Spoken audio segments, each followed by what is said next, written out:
The only rule my husband ever gave me was simple. Laura, never open the basement door.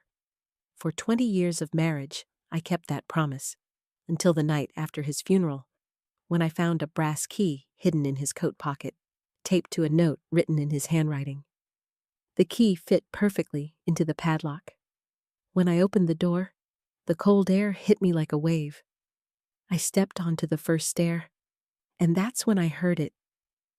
A low humming sound, steady, mechanical, coming from deep below. I thought I was alone, until a voice echoed up from the darkness. Laura, if you're hearing this, it means I'm already gone. Hi, I'm Laura, and before I tell you what happened next, let me know in the comments. Where are you watching from? I'd love to see how far my story has traveled. That night, I stood frozen at the top of the stairs, clutching the wooden railing as the words replayed in my head.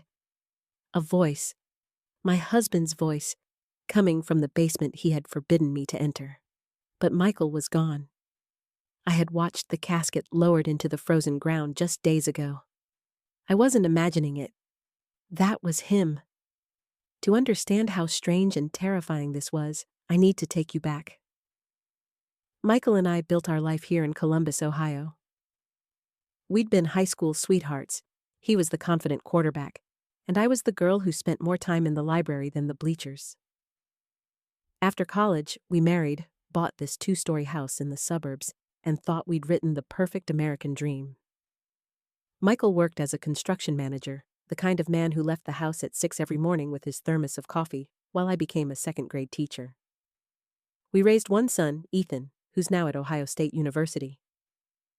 On the outside, we had what every couple wanted: stability, a warm home, and years of laughter built into our walls. But inside that home, there was one rule that never changed. The basement was off limits. When we first moved in, I thought nothing of it. Michael brushed it off, telling me it was just a dusty storage space, filled with old tools and broken furniture. Nothing worth your time, Laura, he'd say with a laugh that didn't quite reach his eyes. But over time, the secrecy grew sharper. The basement was always locked, the key always on his ring. He guarded it more carefully than the keys to his truck. If Ethan wandered too close during hide and seek, Michael's voice would turn firm, almost harsh. Not there, buddy. Play upstairs. Sometimes, late at night, I'd hear faint noises, like a hum of machinery or a muted thud. When I asked, Michael would give me the same cold answer every time. Don't worry about it. Stay out of there. So I stopped asking. Until the winter morning when everything changed. Michael died suddenly while shoveling the driveway after a heavy snowstorm. One moment, he was waving at me through the window with that crooked smile. And the next, he was gone, struck down by a heart attack at 58. The days after his death were a blur. The funeral at First Baptist Church, neighbors dropping off casseroles, Ethan rushing home from campus in shock. And still, the basement stayed locked, as though his rule held power even in death. That was until Ethan handed me the envelope. He had found it tucked deep in Michael's winter coat pocket. Inside was a brass key I had never seen before, taped to a note written in Michael's unmistakable handwriting. If something happens to me, Laura must open the basement. Only her I read those words over and over, my hands trembling. For 20 years, he had forbidden me from even touching that door, and now, from beyond the grave, he was urging me to open it. That night, long after Ethan had gone to bed, I crept downstairs. The house was silent, except for the groan of the wind against the old windows. I stood at the basement door, key in hand, every nerve in my body alive with fear. The lock clicked open easily, almost too easily, as though it had been waiting all this time. I pushed the door, and the hinges moaned in protest. A rush of cold, metallic air spilled upward, prickling my skin. I gripped the railing and stepped onto the first stair. The wood creaked under my weight. That was when I heard it, steady, low, mechanical. A hum, deep within the basement, and then, impossibly, I heard Michael's voice rise from the darkness. Laura, If you're hearing this, it means I'm already gone. What would you do if you were me? Close the door and pretend you never heard it, or step into the darkness? Tell me in the comments, and don't forget to like this video and subscribe. The morning Michael died is still etched in my memory like ice on glass. It was the second Saturday of December, the kind of Ohio winter morning where the air bites your lungs the second you step outside. Snow blanketed the driveway, and Michael insisted on shoveling before Ethan came home for the holidays. I remember watching him from the kitchen window, his shoulders bent against the wind, his knit cap pulled low. He had waved at me, flashing that same crooked grin he'd worn since high school. I smiled back, not realizing it would be the last time I ever saw him alive. By the time I went to check on him, the shovel was lying across the driveway. Michael was sprawled in the snow, his chest still, his lips faintly blue.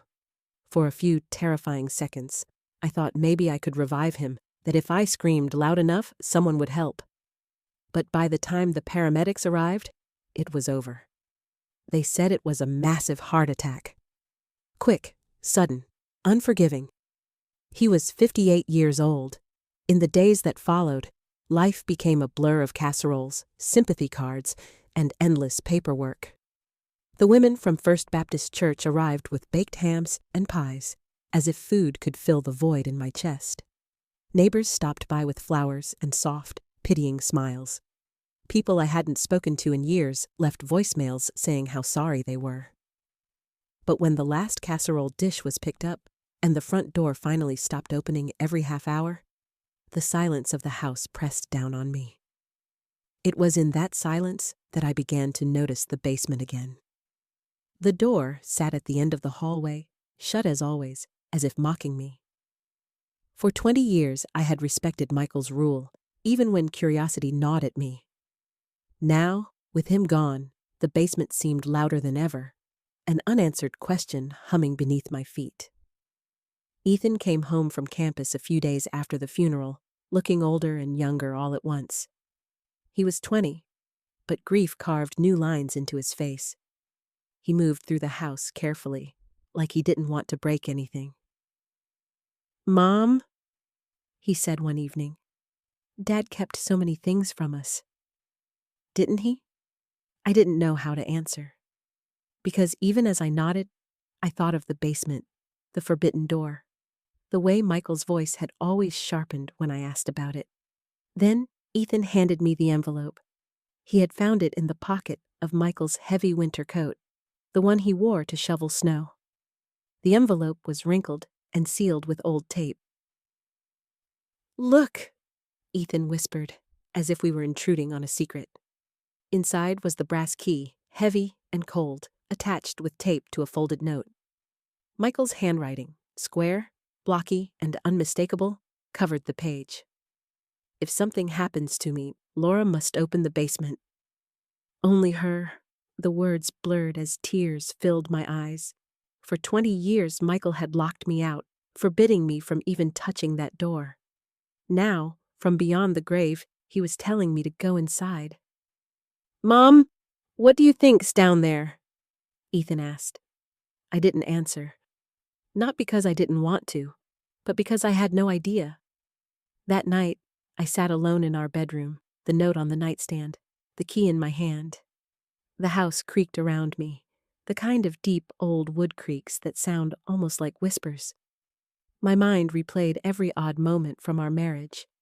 The nights Michael came home late, claiming he'd been working overtime. The way he always seemed more protective than necessary whenever the topic of family came up.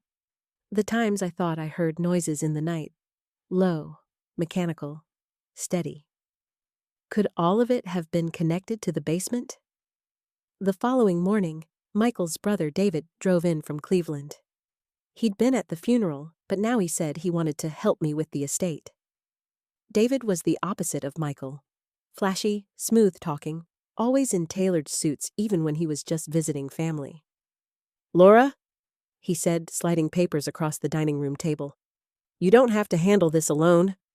Michael wasn't, how should I put it, the most organized man.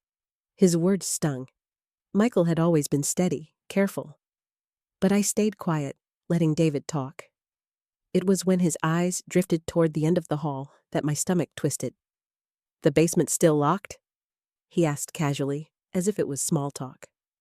I froze. "Why do you ask?" He shrugged too easily. "Michael used to joke about it. Said you didn't like going down there. Guess he kept it that way." He smiled, but it didn't reach his eyes. I forced a laugh, trying to sound casual. "It's just storage." "Right," David said slowly. "Just storage." That night, after he left, I locked the front door and leaned against it, my chest tight. Why had David asked about the basement? How much did he know? The key was still in my pocket, warm from the heat of my hand. Michael's note burned in my memory. Only her. I walked down the hallway, the floorboards creaking beneath me. The basement door loomed larger than ever. I pulled the key out and held it up to the light. For a long moment, I just stood there, the silence pressing in. Then, faintly from behind the door, I heard it again. The hum. Low, mechanical, patient. What do you think is humming down there? A machine? A secret room? Or something else entirely? The brass key felt heavier than it should have, pressing into my palm as though it carried the weight of every secret Michael had kept from me. For 20 years that lock had stood between us, a silent wall in our marriage.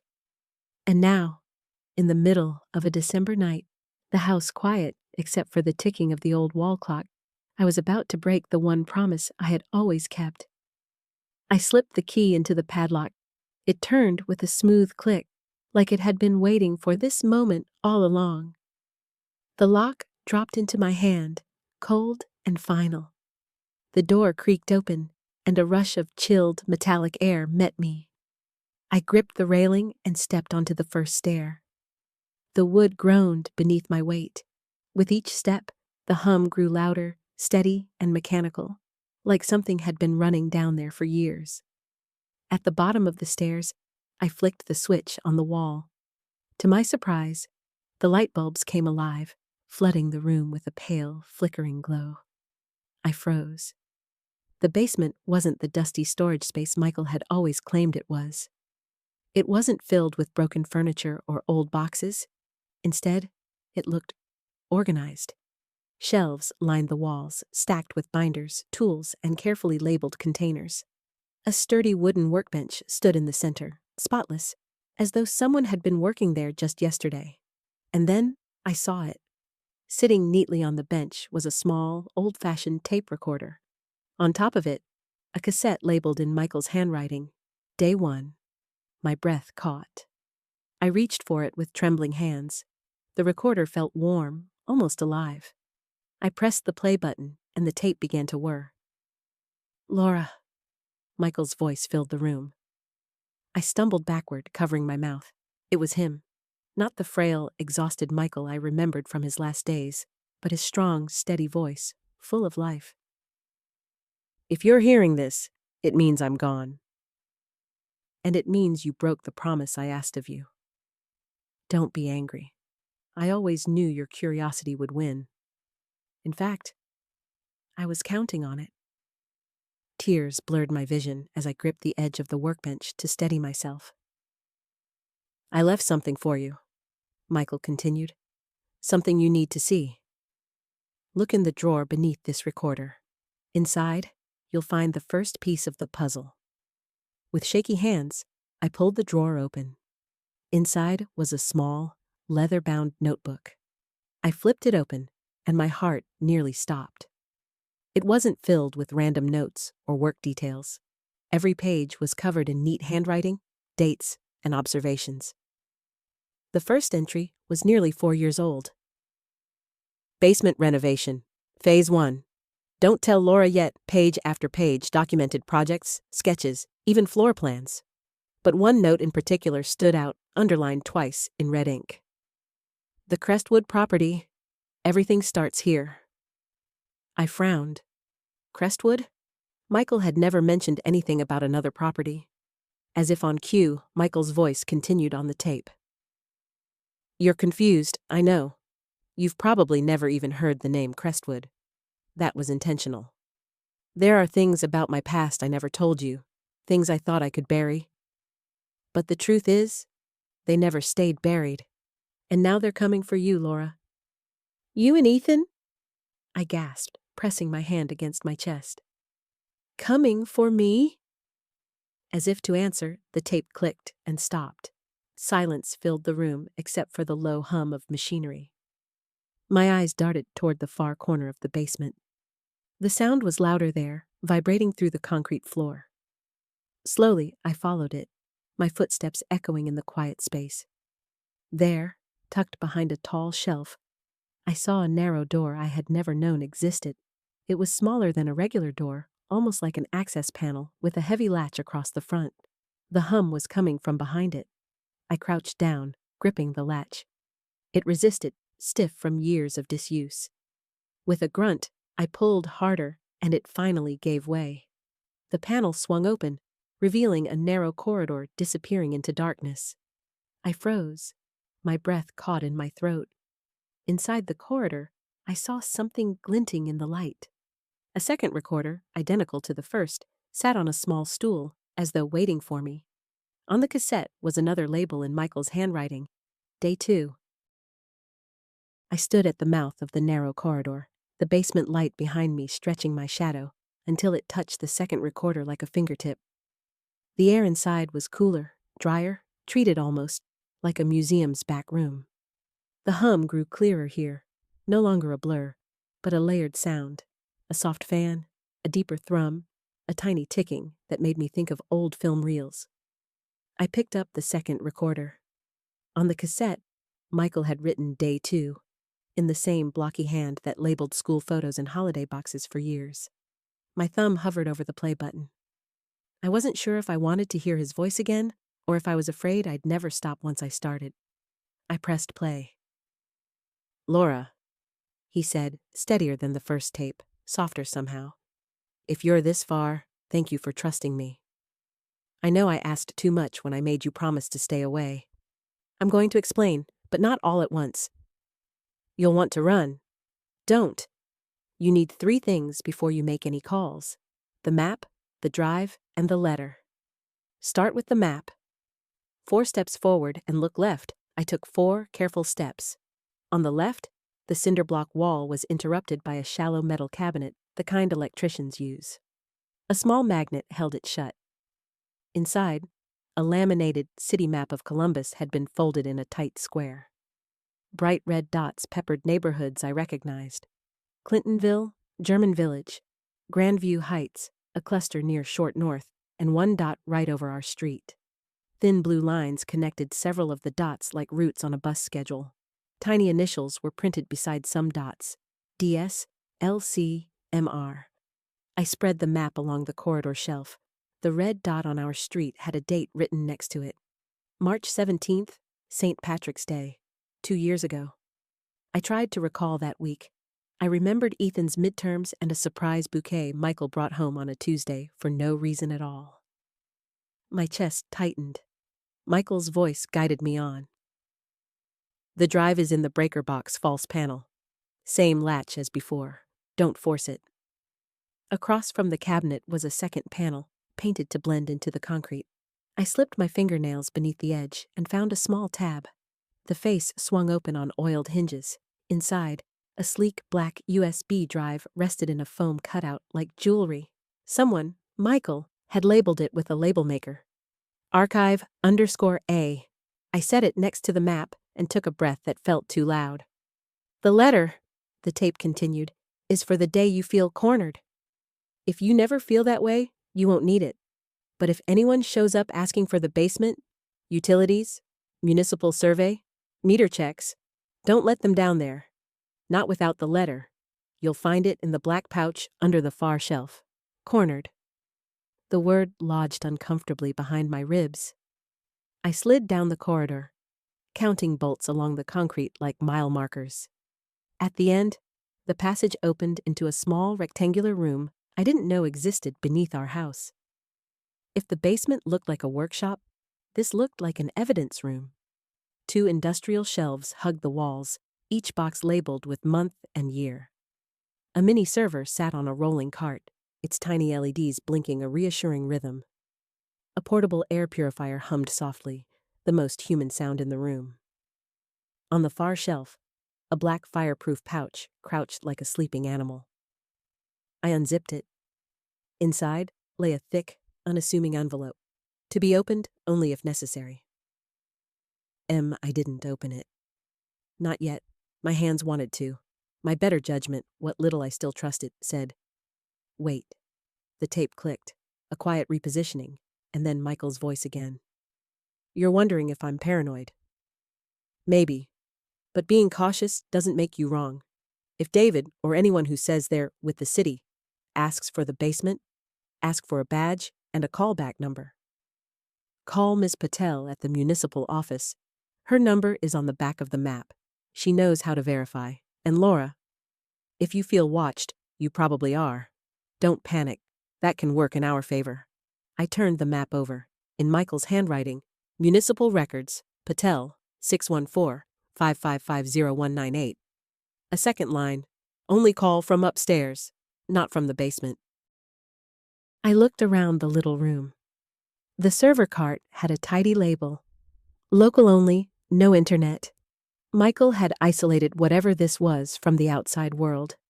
The caution felt both comforting and terrifying. "Last thing for today," the tape said. "Check the gray binder on the top shelf, left side. Don't read it here. Take it upstairs. And Laura, I love you. I'm sorry for all of this. You deserved a simpler story." The recorder whirred to a stop. I stared at the metal shelves until the titles came into focus. Utility discrepancies, permit overrides, shell transfers, receipts, cashier's checks, property notices. On the very top left, a plain gray binder waited where he said it would be. I reached up, my fingertips brushing dust, and pulled it down carefully. The cover had a single label, Basement Ledger. "Okay," I whispered to a man who wasn't there. "Okay, Michael." I cradled the map, the USB drive, the gray binder, and the fireproof pouch against my chest, and backed down the corridor, my shoulder grazing the cool concrete. At the access panel, I paused. Closing it felt like closing his voice off, but leaving it open felt like an invitation. I latched it shut and straightened the shelf back in front the way I'd found it. The hum muffled back to a distant comfort. In the main basement room, I set everything on the workbench and wiped my palms on my jeans. My breath fogged in the cooler air. Upstairs. Read upstairs. The reminder was written twice on the back of the map now that I noticed it. Upstairs only. I turned to the stairs and froze. A floorboard creaked above, then another. The slow, careful cadence of someone testing their weight in a hallway they didn't want to announce. I glanced at the clock on the basement wall. 9:37 p.m. Ethan was at a late study session. He'd texted at 8:15 that he might crash at Smith Steeb if the snow got worse. I hadn't heard from him since. Another creak. Closer to the kitchen now. I killed the basement light and stood still, heartbeat loud in my ears. The darkness swallowed the room. The only remaining light was a thin seam under the door at the top of the stairs. A shadow cut across it, someone or something moving between me and the thin rectangle of safety. Keys clinked. A drawer slid. The refrigerator door suctioned open, then shut. Whoever it was knew exactly where our kitchen things lived. "Laura?" A voice floated down, too casual, familiar. "David." I didn't answer. My throat was too dry. "Your car's out front," he called, a practiced friendliness in his tone. "Snow's picking up." Thought I'd drop the notarized forms. "We can get a jump on the insurance stuff." I hugged the binder to my chest. My mind raced to the note. Utilities, meter checks, municipal survey, notarized forms. My hand found the black pouch. I slid the envelope inside my sweater like a shield. "Laura?" Closer now. The kitchen light snapped on. The seam beneath the basement door brightened. I took a step toward the stairs, then stopped. If I emerged from the basement with a binder labeled Basement Ledger, I might as well hand him a confession. If I stayed, he might come down.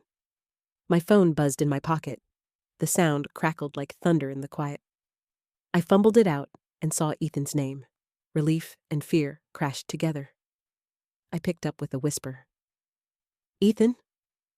"Mom," he said, voice hushed. "Uncle David just texted me asking if you were home. He said he was swinging by with papers. I told him to call first." "He's here," I breathed. "Do not let him downstairs," Ethan said quickly.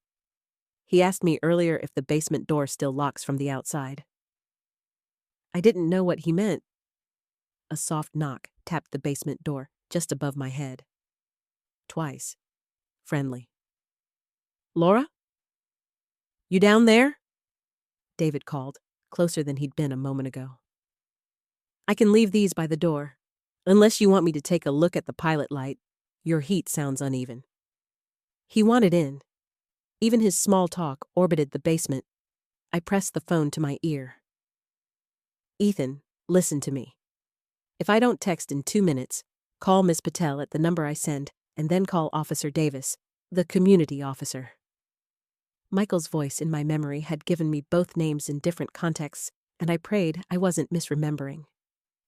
I pasted the number from the back of the map into a text with shaking fingers and hit send.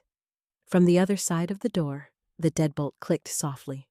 The upstairs side. He was testing it. "Laura?" The doorknob turned halfway and stopped. My options folded around me like cards. I could go up and bluff my way through. I could stay and risk him forcing the issue. Or I could buy time. I slid the USB drive ARCHIVE_A into my jeans pocket. I tucked the map into the gray binder and zipped the pouch. Then, moving as quietly as I could, I climbed 3 steps, laid my palm flat on the wood, and knocked back twice, mirroring his rhythm. Friendly, in control. The knob paused. "Give me 1 minute," I called, trying to sound ordinary. I'm just switching the laundry." "Take your time," he said, a smile audible in the words. "I'm not in a rush." On the second stair, hidden from the seam of light, I mouthed a prayer I hadn't said since Ethan was little. When I finished, I heard it. A faint triple vibration from my phone, Ethan's text delivered, and then, cutting through everything, a new sound upstairs that didn't belong to David at all. The sharp, official knock of someone who wasn't family.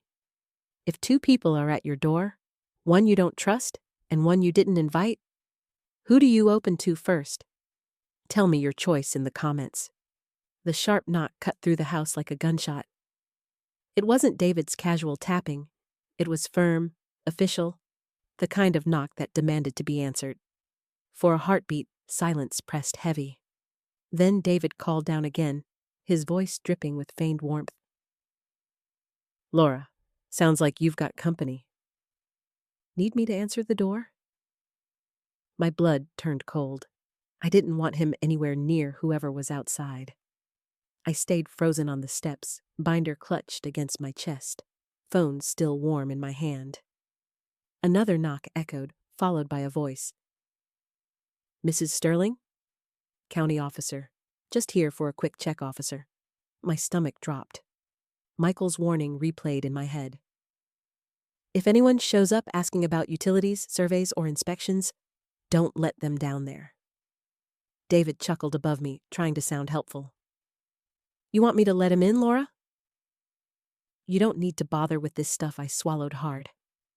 My voice finally returned. "No, David, I'll handle it." There was a pause. Then the faint scrape of his shoes across the kitchen floor. He didn't like being dismissed, but he wasn't leaving either. I climbed the rest of the stairs slowly, tucked the binder under my sweater, and unlocked the basement door. David was leaning against the counter, arms crossed, a smile plastered on his face. "Relax," he said, motioning toward the front door. Probably just routine. I brushed past him and opened the door a crack. A man in his late 30s stood there, wearing a county-issued winter jacket and holding a clipboard. His badge caught the porch light. Officer Davis, Franklin County Utilities Division. "Evening, ma'am," he said politely.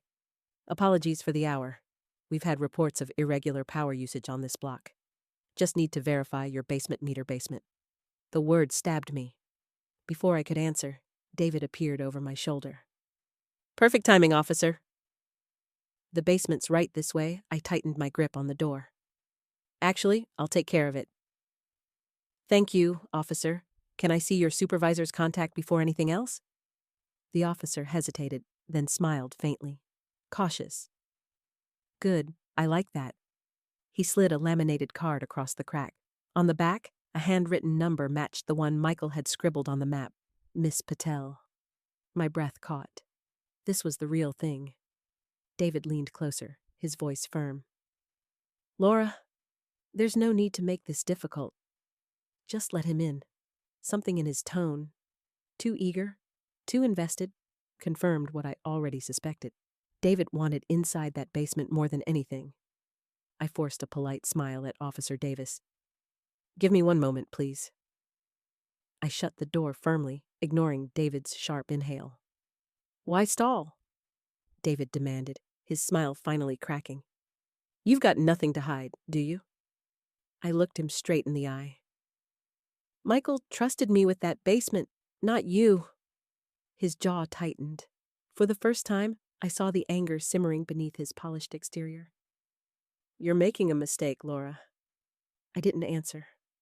I opened the door again, this time wider, stepping aside for Officer Davis. David started to protest, but I cut him off. "David, you should go. This is county business now." The officer gave him a firm nod. "Sir, I'll take it from here." David's eyes flicked between us, then to the hallway that led to the basement door. His smile returned, thinner now, sharp around the edges. "Fine," he said at last. "But don't say I didn't warn you." He grabbed his coat from the chair and left, slamming the door harder than necessary. For a long moment, I stood in the quiet entryway, trying to slow my pounding heart. Then Officer Davis turned to me, his expression serious. "Mrs. Sterling," he said, lowering his voice. "We need to talk, somewhere private. This isn't just about utilities. Would you trust this officer if you were me? Or would you fear he was just another piece of Michael's secret?" I led Officer Davis into the dining room, away from the basement door and its bright seam of light. He stayed standing, hands visible, eyes doing a slow sweep of the space, like he was trained to notice what I wished he wouldn't. Papers on the buffet, Michael's coat still on the chair, a faint dust line where a binder had recently been. "Before anything," I said, forcing my voice steady, "I need to verify you." He nodded, almost relieved. "Call the number on the card. Ask for Miss Patel." I put my phone on speaker, dialed, and listened to 2 rings before a crisp voice answered. "Municipal Records. This is Laura Bennett. Officer Davis is here." A brief pause, then, "Badge 4721? Davis recited it, plus a second series I wouldn't have known to ask for. Miss Patel exhaled. "He's real." And Mrs. Bennett, good job calling from upstairs. When I hung up, the officer's posture softened a fraction. "Mrs. Bennett, I'm not here to search your home. I'm here because your address has been flagged twice in the last month for a meter check request that didn't come from our office." A cold thread moved down my spine. "Someone's trying to get into the basement." He tilted his head.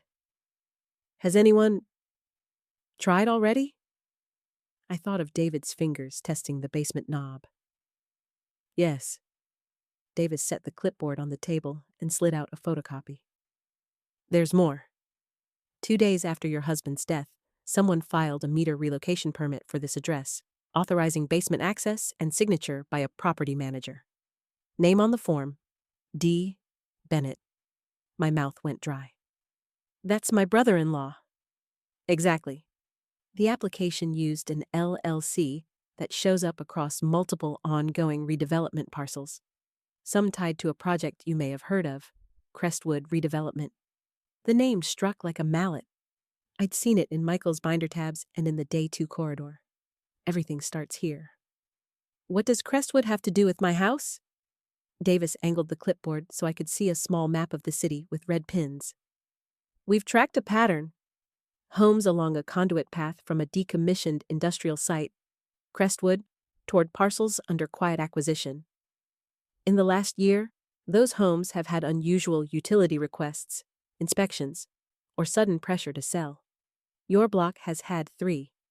I remembered the red dots on Michael's laminated map and the blue lines between them. Michael knew, I whispered. He more than knew. Davis slid another page across, an email header, sender redacted, but the signature line visible. M. We've received anonymous packets for months, ledger scans, receipts, shell transfers, enough to suggest someone was building a record. Ms. Patel routed them to me because the sender referenced both utilities and records. We suspected a city employee or a contractor whistleblower. We didn't know it was... Your husband? I gripped the back of a chair. He was protecting us. He was protecting a lot of people. Davis lowered his voice. If I had to guess, the hum you're hearing downstairs isn't illegal. It's equipment, possibly air handling, local servers. That's why your usage graph looked off. It triggered the flag that imposters use as a pretext. So tonight, I said, David came to push the door and then you knocked. He gave one short nod. Lucky timing. Or good timing, I stared at the hallway. He'll be back? Yes, Davis said simply. Probably with a locksmith and a printed order. He hesitated. Mrs. Bennett, I can post a notice. It won't stop a determined person. What matters is what you do next. I thought of Michael's instructions, the map, the drive, the letter.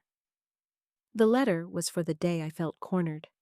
I reached for my sweater and pulled the black fireproof pouch onto the table. Davis's eyes tracked my hands, but he didn't move closer. What's that? He asked. Something my husband left. He said not to open it unless necessary. I unzipped it and slid out the thick envelope with M's tight block letters, to be opened only if necessary. Davis cleared his throat. May I ask what's in your basement? I met his eyes.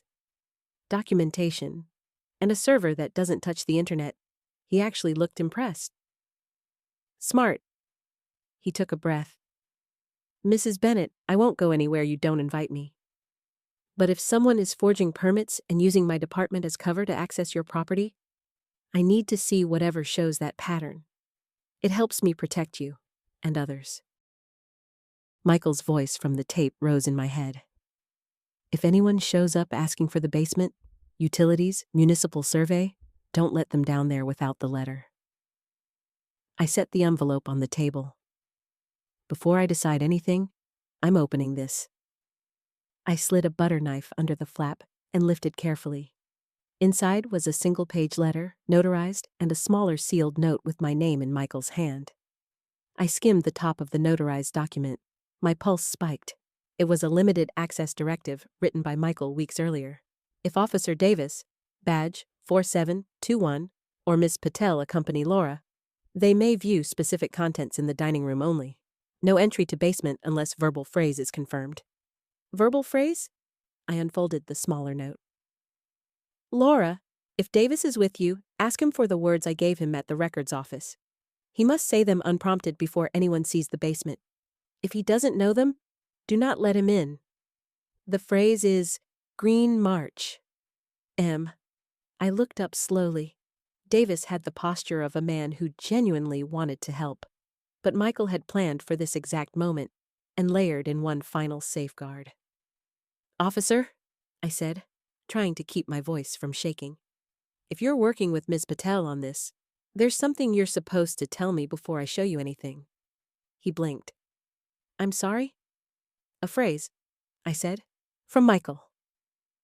Silence stretched. Then, a phrase? My fingers tightened on the envelope. Yes, if you know it, we move forward. If you don't, we stop here. He stared at me, searching my face for a hint. And then his expression changed, something like recognition sparking behind his eyes.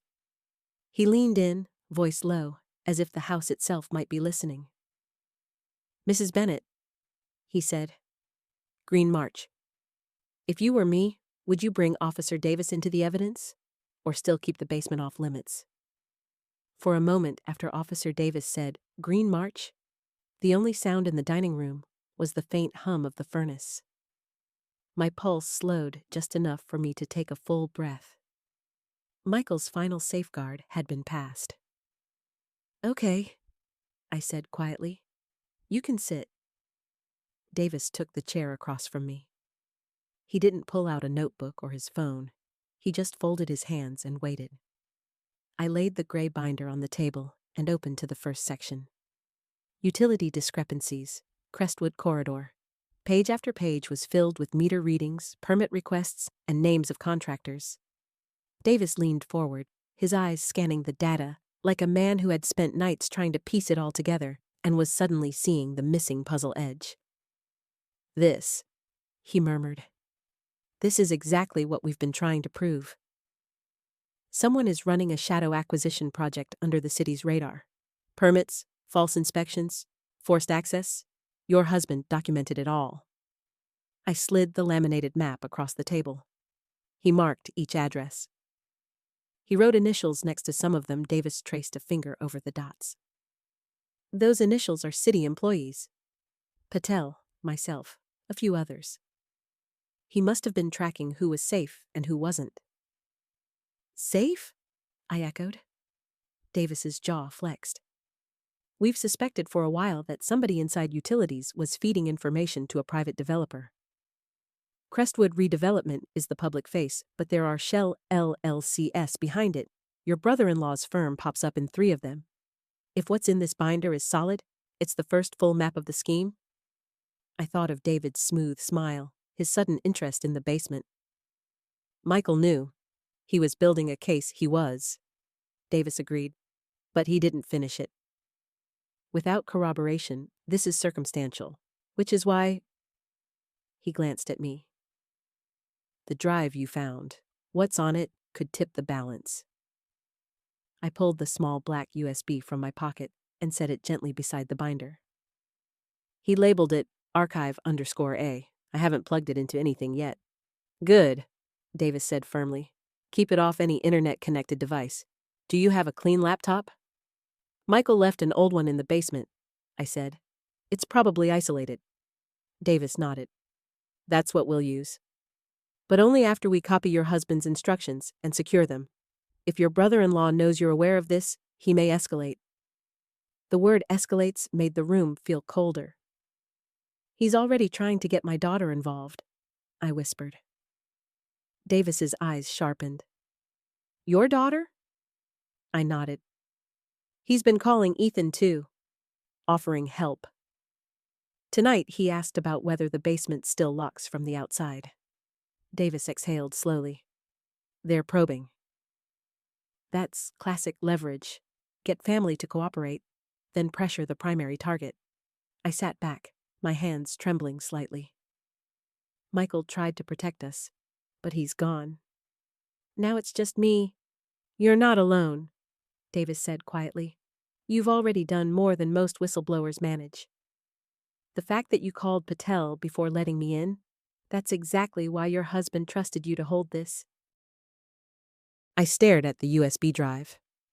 What if what's on here is dangerous? Then we go slow, Davis replied. Step 1 is to make a read-only copy on an air-gapped laptop.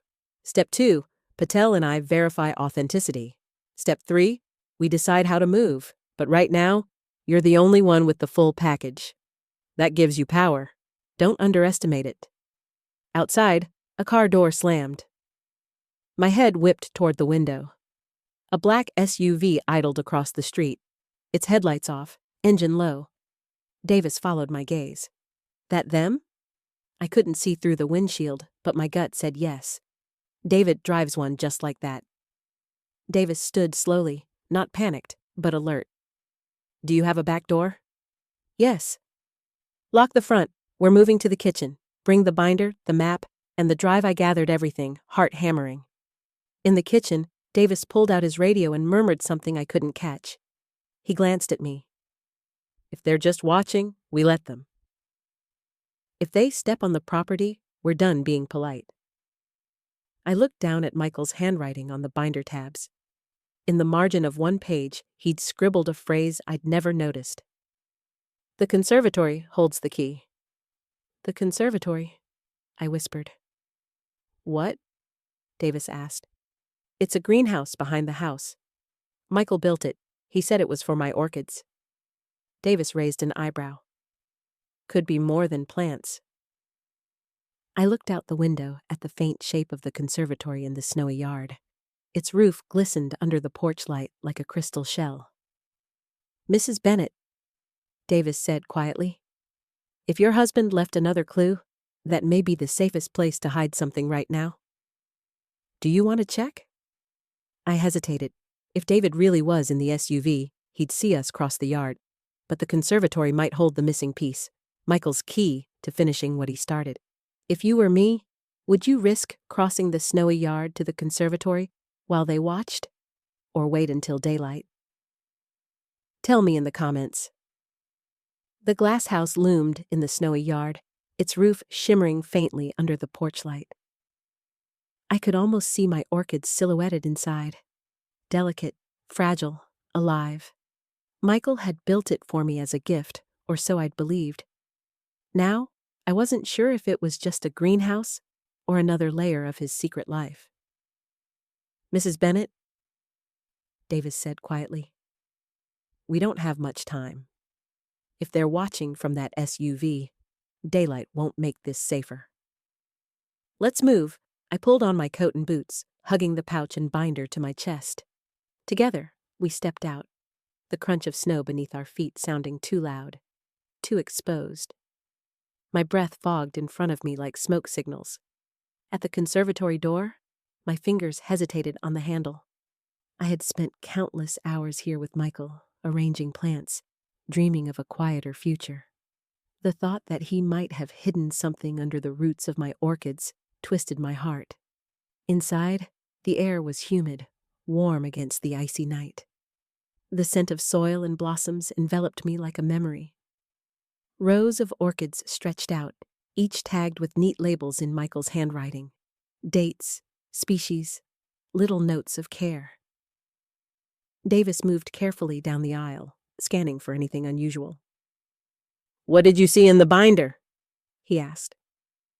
I flipped back to the margin note. The conservatory holds the key. Michael wasn't usually metaphorical when it came to directions. He was precise, almost obsessively so. That meant it was literal, something hidden here. I checked under pots, behind shelving. Nothing. Then Davis pointed at the floor by the eastern wall. That tile looks newer. He was right. Most of the conservatory floor was old brick, darkened by years of water and soil. But one square tile gleamed pale gray, smooth and unweathered. My pulse quickened. I knelt, scraping my nails along the edges. The tile lifted with a surprising ease, revealing a shallow compartment beneath. Inside was a small, locked metal box. Michael's initials, MB, were etched into the lid. I lifted it out carefully, soil falling away from the corners. My hands trembled as I turned it over. No keyhole, just a latch secured with a 3-digit combination lock. Do you know the code? Davis asked. I shook my head. Michael used dates for everything. Anniversaries, Ethan's birthday. I tried our wedding date. Nothing. Ethan's birth year. Still nothing. Finally, I tried the date we bought the house. 0921. Click. The latch popped open. Inside lay 3 items. 1. A flash drive labeled ARCHIVE_B. 2. A stack of photos, most in black and white. 3. A folded letter with my name in Michael's handwriting. I pressed the letter to my chest, tears stinging my eyes. Even in death, Michael was still guiding me. Davis reached for the photos. The top one made him inhale sharply. "This is Crestwood." The picture showed a wide industrial yard, chain-link fences, and rows of storage tanks. In the corner, barely visible, was a group of men, one of them unmistakably young Michael. Another photo showed what looked like blueprints, stamped with the city's seal. Yet the title block had been scratched out and replaced with Summit Redevelopment LLC. "These are damning," Davis muttered. "If your brother-in-law's firm is tied to this, it's bigger than property grabs. This is decades of cover-ups." I tucked the letter into my coat, heart pounding. The orchids around us seemed to lean in, silent witnesses. Then headlights flashed through the glass walls, bright, sudden. The SUV across the street had pulled forward, stopping at the edge of the yard. Davis stiffened. "They're moving!" The engine cut off. Doors opened, footsteps crunched in the snow. "They're coming here," I whispered. "Back entrance," Davis said, already scanning for another exit. I clutched the box against me, every muscle tense. Whoever was outside wasn't here for orchids. They were here for what Michael had left in my hands. If men stepped out of that SUV, would you hide in the conservatory or run across the yard to the house? The conservatory glass shimmered with the reflection of headlights before plunging us into shadow. My breath caught as car doors slammed, one after another. Footsteps crunched in the snow, slow, deliberate, closing in. Davis raised a hand, signaling for silence. He angled toward the side door, eyes sharp, movements precise. "Stay behind me," he whispered. I clutched the metal box tighter, the photos and flash drive pressing against my ribs. The orchids swayed gently, their delicate blossoms the only soft thing in a moment so brittle it might shatter. Through the frosted panes, I saw silhouettes. 3 figures, broad-shouldered, moving with confidence. One gestured toward the house, another directly at the conservatory. They knew exactly where to go. "They're splitting up," Davis muttered. "One to the porch, 2 this way." My pulse thundered. "What do we do?" "Stall," he said. "Get them talking. Anything that buys time." The handle of the conservatory's front door rattled. Metal scraped against metal. They weren't knocking. They were trying to force it. Davis stepped forward, his voice steady, authoritative. "County officer, identify yourselves." Silence. Then a man's voice, smooth and too casual. "Evening. Just here to check the greenhouse utilities. Nothing to worry about utilities." The same cover Michael had warned about. "Wrong department," Davis shot back. "Show ID." Instead of a reply, the door shuddered as a shoulder slammed into it. The hinges groaned, glass rattling in its frame.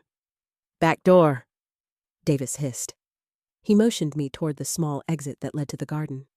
I stumbled after him, the box heavy in my arms. We slipped into the icy night, snow squeaking beneath our boots. Behind us, the front conservatory door gave way with a crash of glass and metal. Voices spilled inside. "Search everything! She has it! They were after the box! Michael's box!" "Run!" Davis urged.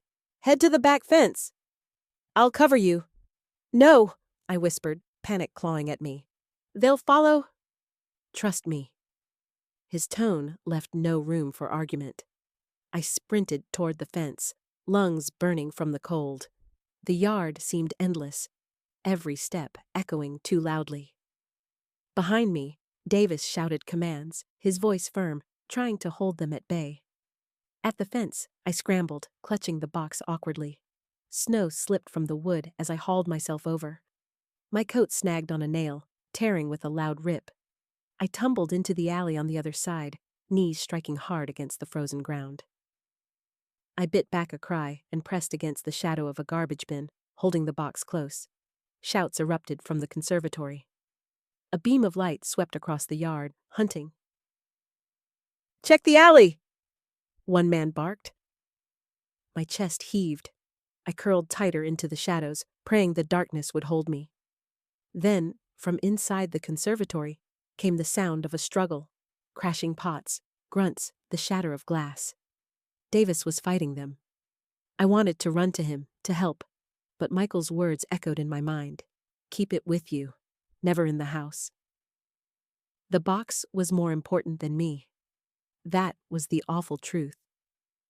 A second later, my phone buzzed in my pocket. The vibration rattled against the metal, too loud. I scrambled to silence it, but saw the name glowing on the screen. Ethan. For a heartbeat, I froze. If I answered, the sound might give me away. But if I ignored it, the beam of a flashlight swept into the alley. There, a voice shouted.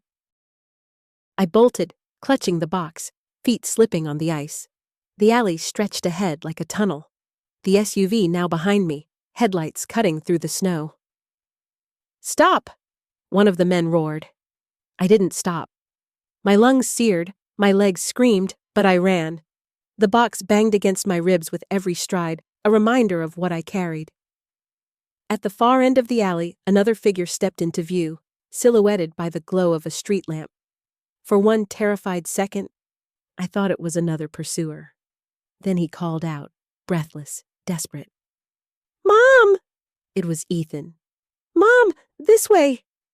Ethan's voice cracked through the freezing air. He waved me toward him, eyes wide, urgency pulling me forward. I sprinted the last stretch of the alley, my boots sliding on the ice. The metal box slammed against my ribs with each step. Behind me, voices shouted, closer now, angrier. Ethan grabbed my arm and pulled me into the shadows of a side street. Come on, he hissed, before they catch up. We ducked behind a line of trash bins, crouching low.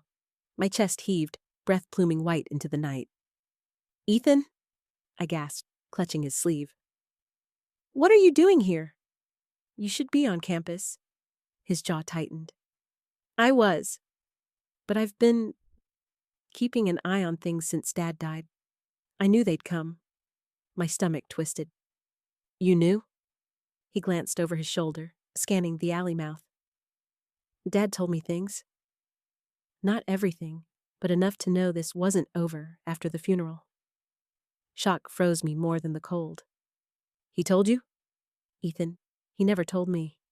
I think he was trying to protect you, Ethan said softly. His eyes met mine, guilt flickering there. But he made me promise. If anything happened to him, I was supposed to watch for Uncle David. He said David would try to get into the basement, and he told me to look under the table in his office if things got bad. Under the table? I whispered. He nodded. There's a false panel. I found it last week.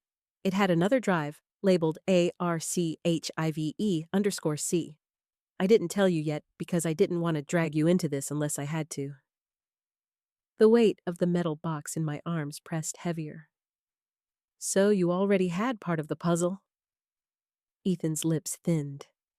And so does Uncle David. He's been calling me nonstop, offering me support, trying to act like family.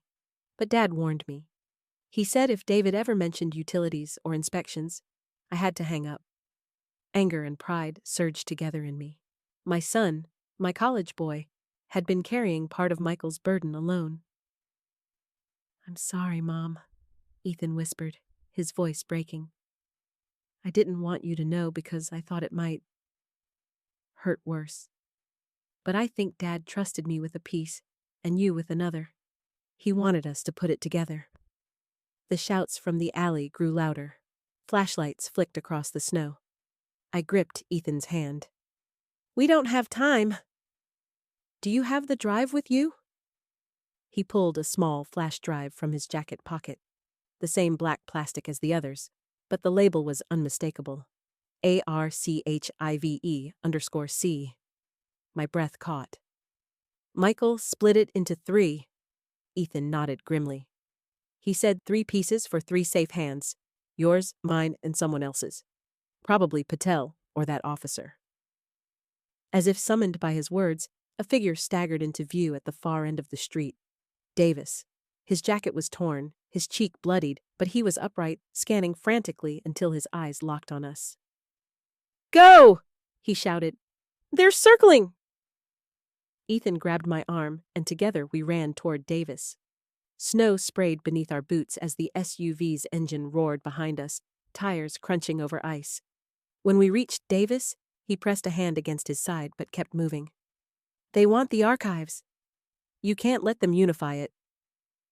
"We have two," Ethan panted. "Mom's box and mine." Davis's eyes widened. "Two? That means the third is still out there. If your husband planned it this way, then whoever holds the last piece is the real target." "Who could it be?" I demanded. Davis shook his head, urgency carving his features. "We'll figure it out later. Right now, we need to disappear." We ducked into a narrow cut between buildings, snow piled high against the walls.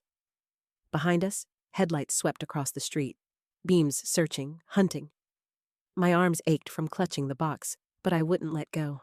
Michael had trusted me, trusted us. As we pushed deeper into the cut, Ethan touched my arm, eyes shining in the dim light. "Mom," he whispered, "Dad said one more thing. He said if we ever had to run, we should head to Crestwood itself." I froze. "Crestwood? The site?" "Yes." Ethan's breath shook. "He said everything started there. And everything would end there. If your late husband told your son to return to the place where all the secrets began, would you risk it or run the other way?" The name alone sent a shiver down my spine. Crestwood. It was the one word Michael never spoke. The one place he seemed to erase from his memory. Now Ethan was saying it like it was the final answer. The place where everything connected. Davis steadied himself against the wall, his breath ragged. "If Michael told you Crestwood, then that's where we go. But we can't just walk in. That land has been locked down for years, fenced off, marked as condemned." "Why condemned?" I asked, shifting the metal box in my arms. "Old industrial facility," Davis said grimly. "Utility tunnels, storage, underground labs. They said it was unsafe, full of asbestos. But your husband," he knew there was more. Ethan looked between us, his eyes sharp. "Dad said Crestwood was his childhood nightmare and his greatest secret. I thought he was being dramatic. Now I'm not so sure." We moved quickly, cutting through the dark streets until Davis's old Jeep came into view. He shoved us inside, wincing as he slid behind the wheel. "We've got maybe 10 minutes before they regroup. Buckle in." The drive out of town was silent except for the crunch of tires on icy roads. Ethan sat rigid beside me, clutching the flash drive like a lifeline. My fingers tapped the lid of the box in rhythm with my heartbeat. Every mile carried us closer to the place Michael had feared most. The forest thickened as we left the suburbs behind, snow clinging to branches like heavy lace. After half an hour, Davis slowed, headlights sweeping over a rusted chain-link fence crowned with barbed wire. Beyond it loomed the shadow of collapsed buildings, skeletal frames jutting against the night sky. A faded sign swung from one hinge: Crestwood Research Facility, closed by order of the state. "This is it," Davis said. Ethan swallowed hard. "Dad brought me here once, when I was little. I barely remember, just a dark building, and him telling me never to ask about it again." I stared through the fence, dread pooling in my chest. Michael had locked away more than just a basement. He'd locked away his past. Davis killed the engine. "We'll have to go on foot. There's a service entrance in the east wall. If it hasn't collapsed, that's our way in." The cold bit deep as we climbed out. The snow was knee-high in places, crunching under our weight as we pushed toward the fence. Davis pulled bolt cutters from the Jeep and snapped a gap in the chain link. The sound was loud, too loud, but we slipped through quickly. Inside the perimeter, silence pressed heavy, broken only by the moan of wind through broken rafters. The Crestwood facility loomed larger the closer we got. Windows dark, doors sealed with chains and warning signs. Ethan's flashlight cut across a wall, illuminating graffiti, faded and half buried by snow. 3 letters scrawled in black paint. MS. My breath caught. Michael Sterling. Ethan turned slowly toward me. Mom, Dad was here. He left this mark. Davis tightened his grip on his own light. He wanted you to find it. Keep moving. The east wall rose before us, cracked concrete and vines frozen in place. A small service hatch sat half buried near the ground, rust eating through its frame. Davis crouched, tugging at it until the lock snapped. The door screeched open, releasing a stale rush of air that smelled of dust and oil. We ducked inside, one by one. The tunnel beyond sloped downward, lined with corroded pipes that dripped steadily into pools of ice. My footsteps echoed, each one louder than the last. At the bottom, the passage opened into a wide chamber. Broken desks and shattered glass littered the floor. Faded safety posters clung to the walls, slogans about protecting the future. Ethan swung his light across a massive mural painted decades ago, a tree with roots reaching deep into the ground. Beneath it, words stenciled in block letters. Crestwood, roots of tomorrow. My chest tightened. Michael had been here. This place had shaped him, scarred him, and now we were standing in its shadow. Over here, Davis whispered, pointing toward a metal vault door embedded in the far wall. Unlike the rest of the ruins, it was intact, untouched by rust or time. Carved above it were the same initials, MS. Ethan's breath hitched. Dad left this for us. I stepped closer, my hand trembling as I reached for the handle. The archives, the secrets, the final piece of the puzzle. It was all waiting behind that door. And just as my fingers brushed the cold steel, a voice echoed from the darkness behind us. Well, it drawled, low and confident. I was wondering when you'd finally come home? Uncle David. Would you trust Michael's brother if he appeared in the very place your husband told you to avoid? Or would you run? Tell me in the comments.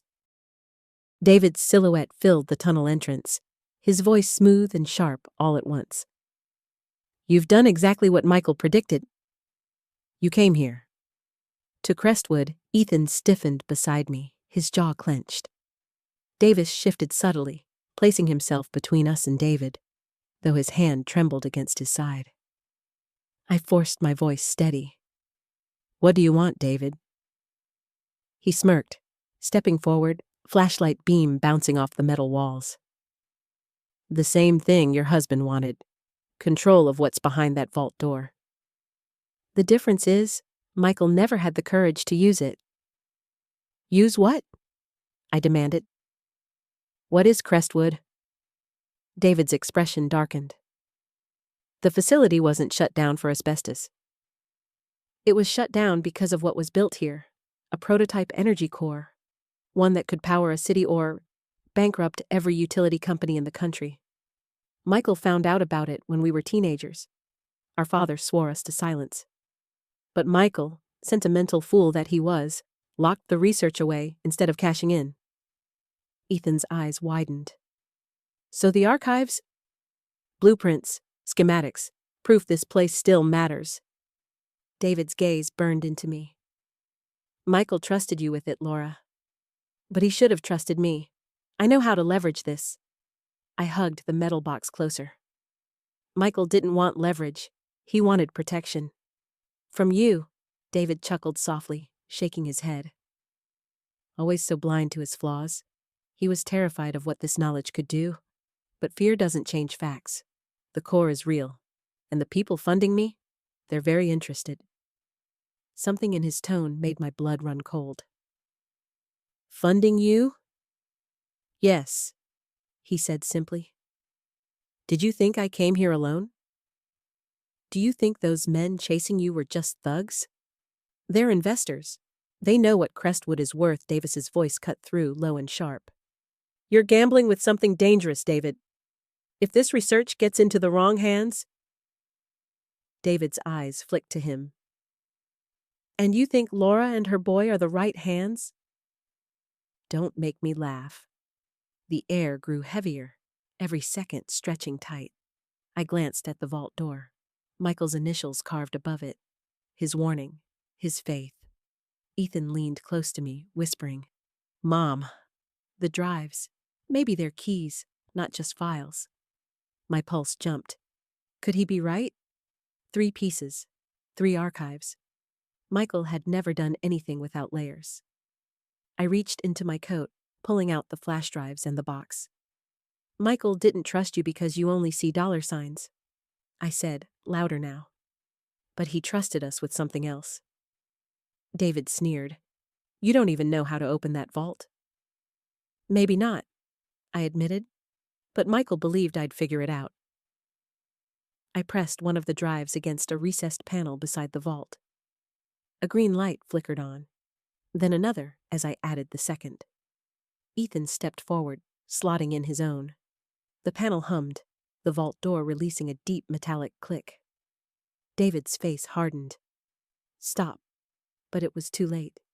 The wheel turned, slow but unstoppable, until the vault groaned open. Cold air swept out, carrying the sterile tang of preserved metal. Inside lay rows of sealed crates, dusty binders, and a central pedestal holding a small cylindrical device. Dull silver, wires coiled neatly around it. "The core," Davis whispered. Ethan's eyes shone in the dim light. Dad wasn't lying. David surged forward, but I stepped into his path, raising my voice with every ounce of courage I had left. "Michael built this so we could choose. Not you. Not your investors. Us." For the first time, David faltered. His anger cracked into something raw, almost pleading. "Laura, do you have any idea what that thing is worth? We could walk out of here billionaires. Everything you and Michael struggled for. You'd never have to again." Tears burned my eyes. Michael didn't struggle for money. He struggled for us, for Ethan, for safety. And I won't betray that now. Behind me, Ethan stepped onto the pedestal, staring at the device. His hand hovered, then clenched into a fist. "Dad said everything would end here. Maybe it should."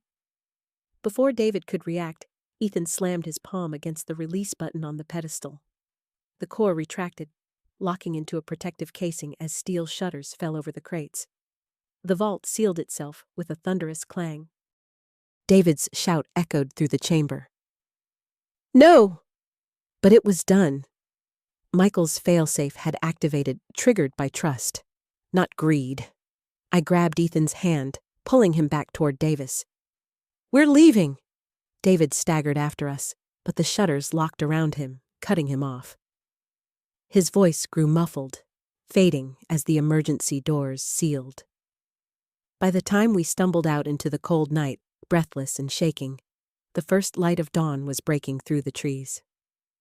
Ethan squeezed my hand, eyes wet but steady. "We did it, Mom." We finished what Dad started. I looked back at Crestwood one last time, the ruins swallowed by morning mist. Michael's voice seemed to echo in my heart. The real inheritance is possibility. And for the first time since his death, I believed it.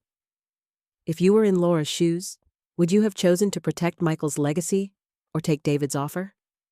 Tell me in the comments below.